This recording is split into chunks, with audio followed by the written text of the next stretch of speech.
Hi everyone, welcome back to my channel. Today I'm going to share with you how I decorate my front porch this year for summer.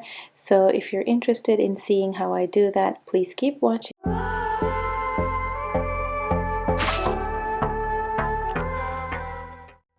As with any decorating project, before the fun part, you always have to do some cleaning and prep your space.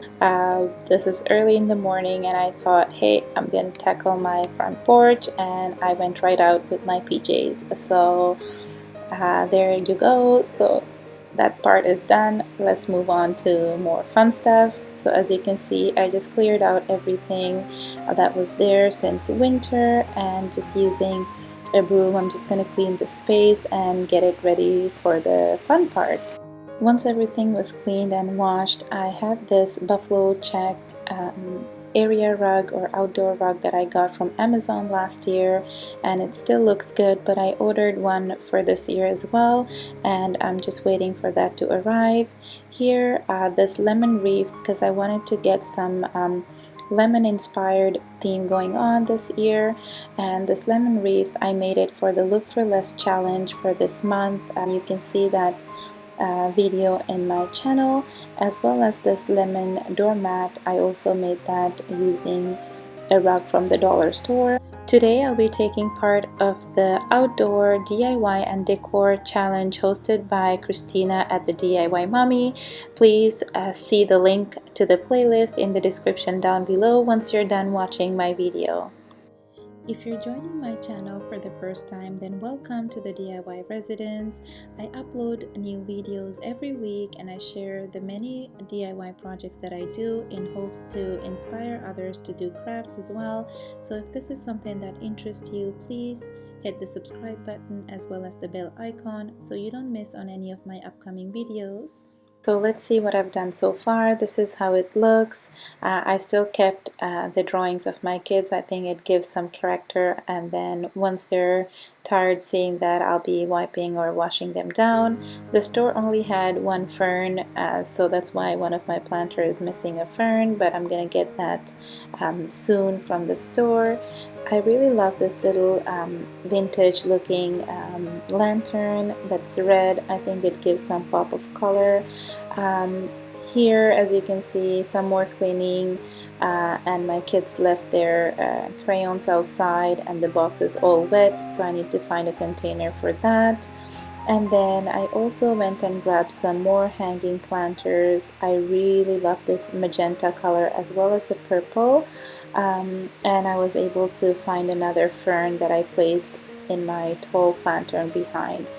I also have this black lantern that I'm placing at the bottom that I got from the dollar store. The welcome sign was hidden behind the fern, so I just moved that around, and I'm just gonna arrange the hanging planters. On the side of our driveway, we have this exterior lamp post that's white, and I thought this magenta color planters would look super against that white lamp post, and I love it right there. And here, just next to my little garden, I have another hook that I usually plant or hang some planters, and that's where I'm gonna place the purple ones that I got. I think with the flowers that will be coming later on during the year underneath, this would look really gorgeous. I was also able to get some annuals from one of our local grocery stores while I was there picking up some groceries that I'm gonna also add on the spot just to get that vibrant colors. So this is how it looks right now with the addition of the ferns as well as the flowers and the lanterns. I think it looks super cute, and I love the lemon theme as well as the bright flowers. So here I'm just gonna do a quick video of where I'm planting my annuals. I really love this white flowering plant because it grows like crazy and it gives that vibrant white color throughout the summer, and I love that, and I think it brings such a beautiful addition to the front of my house. I'm not really good with all of the names of these plants, so that's why I'm showing you the label. And once that's done, this is how my porch looks like. Once again, I love the welcome sign. It's not too big and it's handwritten. I think it gives some special character. I love the pop of red on these planters against the gray planter itself, as well as the ferns. This is how my front porch will look this summer, and I'm super excited. It's super welcoming. So here you go. These are some pictures that I was able to grab, and I really love how it looks like. If you enjoyed this video and you want to see more videos, please leave my video a thumbs up, and if you're not subscribed, please subscribe to my channel, and I'll see you around in my next video. Bye bye.